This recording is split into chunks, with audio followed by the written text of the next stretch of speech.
In progress. Hello everyone, this is Nikhil Mittal. We will be covering .NET in depth with no steps missed. So introduction to .NET we'll start with. Now there are many advantages of Java or it is .NET. Of course, platform independence is one of the most important. However, there are a lot of security measures and automatic memory management too. Now, okay. So, how basically the development of .NET framework started? Microsoft has started the development of .NET framework in late 90s, originally under the name, sorry, mm, it's NGWS. What is NGWS? It is Next Generation Windows Service or Systems. Now, to develop the first framework, first a set of specification have been prepared, which was known as Common Language Interface Specifications. The CLI or the Language Interface Specifications are open specification standardized under ISO and ECMA, giving a chance for developing the framework by anyone. The CLI specification talks about four important things. The first one which it talks about is CLS, which is Common Language Specification. The second one is CTS, which is Common Type System. Third one is BCL, which is Base Class Library. And fourth one is VES. VES stands for Virtual Execution System. Now, the common language specification is a set of base rules all the .NET language has to adopt to interoperate with each other. Now, why this is necessary? Now, if you see, uh, let's suppose there is a C sharp language which we use in .NET, or there is an F sharp, and let's say you create a program using C sharp .NET and the next program you create using F sharp .NET. What happens when it compiles? C sharp .NET will use C sharp compiler and F sharp .NET will use FSC compiler. After compilation, this will be converted to CIL code. Now, when this is converted to CIL code, so there is a common type system, which means uh, let's suppose there is a integer variable in C sharp .NET and maybe in C sharp .NET is basically int, and let's suppose in VB.NET it is integer. So an int and integer is not same. However, when it is converted into CIL code, the int gets converted into int32. Similarly, the integer which is in VB.NET is also converted into int32. This means after conversion to CIL code, these two types are the same, which means that interoperability is possible. At most, all of the .NET language are extensions of some existing language like COBOL.NET extensions to COBOL, and VB.NET is an extension to VB. So the data type name will be different from language to language. But even if the names are different, similar data types will be uniform in size. So in IL format, all data types will be same. When you want to consume the code of the language from one other, in .NET language, the data type of first language are first converted to IL type and then presented to the second language as its understandable data types. As if you see, C sharp .NET is converted to int32 and VB.NET then converts integer to int32. So next, if we go on, is the library. So library is nothing but a set of reusable functionality.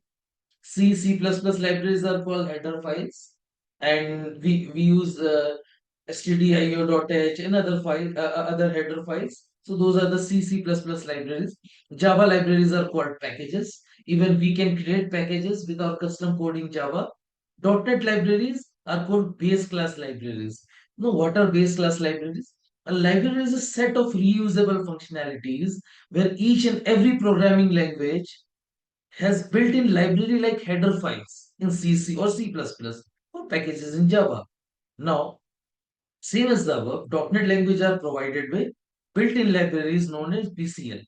The specialty of this library is they can be consumed under any .NET language, whether it is C Sharp, whether it is VB, or any other .NET language. BCLs can be consumed. Now, the third comes is the CLR. See, in CLR or and the also the VES, all .NET languages once after compilation will generate the same type of IL code, which is known as CIL code. And this CIL is what we install on the client machines for execution.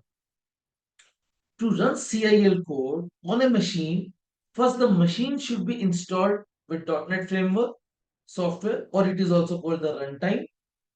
And inside of the framework, we have CLR or VS that converts the CIL code into machine code according to the OS, whether it is Windows or Linux, and the microprocessor. Now, the framework software is available separately for each OS because we know framework is not platform dependent.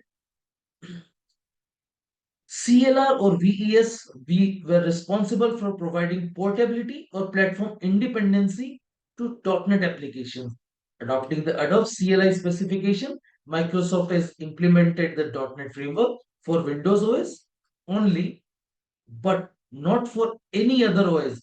Whereas CLI specification are open. So third-party vendors like Mono came forward and implemented framework of .NET for few other OS like Unix, Linux, Sun Solaris, Apple Mac, etc. Now, .NET Framework version started with 1.0 beta, then 1.0 RTM, 1.1 RTM. However, now it has expanded for the .NET Core frameworks, and the latest one is released every year in November, approximately November month. Every November month of the year, a new .NET Framework version generally gets released. The development of the .NET framework is now into such an architecture that uh, it has the elements of the web, of the desktop, or of the mobile apps, or in each and everything can be developed using .NET framework. It is the base framework which we can choose for development of any application. Now, in .NET framework, we'll touch the other parts like classes and things in a coming time. However, no, there is a very good functionality which is called garbage collector. Now, garbage collector is responsible for automatic memory management, where memory management is a process of allocation and deallocation of memory that is required for a program. Now, memory management is of two types. First is manual or explicit memory management. Second is automatic or implicit memory management. In first case, which is manual, programmers are responsible for allocation also and deallocation of the memory that is required for any program execution. Whereas in automatic memory management, it is dependent on the .NET, like the .NET, it is dependent on the .NET framework to take care of the allocation or deallocation of the process of memory. Now, garbage collector will allocate the memory for object when and where they are required. And it also deallocates or reclaims the memory of those objects once they become unused under the program or the program scope. Unused objects of a program are treated as garbage and are deallocated immediately. Now let's suppose if you see how a memory can be allocated. Let's look here. So if I write a program, like there is a program line 1, line 2, and at any of their part, I define something like string str equals to, I say hello, and I put a semicolon.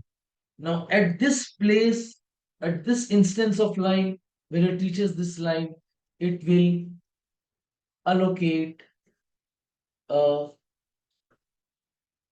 memory. Okay, and uh, now let's suppose after allocating a variable, any text to a variable, a string variable or text variable, you want to maybe write this to console. You write something like write line, maybe str, you put a semicolon, and then at any instance of time, let's suppose you give str equals to maybe null. At this point of time, it deallocates the memory. Okay. Now after this line, that memory, uh, that memory block is not available. It is deallocated. Going to the history of garbage collector, it was designed by John McCarthy around the year 1959 to overcome the problem with manual memory management. And exception manager is responsible for taking care of the runtime errors which occurs under the program.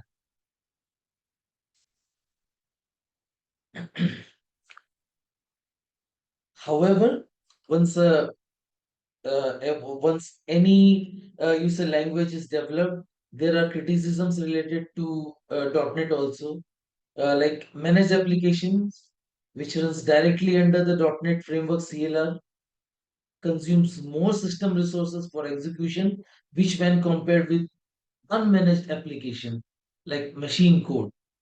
And there are others also like bytecode of Java and CL code of .NET languages can be easily reverse engineered into source code when compared with machine code, which can't be reverse engineered. And third is a third one also which is related to garbage collector. Whenever garbage collector comes into picture for reclaiming the memory of unused objects, it will suspend the execution of program and resumes them after its work is completed. So here, there are chances of application execution being delayed. However, it is in very few milliseconds. So I don't think that would be a major problem regarding .NET framework. Uh, Now, in .NET framework, we convert the source code to machine code, and machine code cannot be reverse engineered. And looking at all the pros and cons, and I would say that .NET framework is one framework which is most widely used throughout the globe, and it is the best possible application framework which we can use to develop a perfect architecture and a perfect code. We'll look at the C# programming language in the coming up sessions. This was just a short introduction of the .NET framework, and I hope we are able to grasp some of the most exciting features of .NET. So keep studying.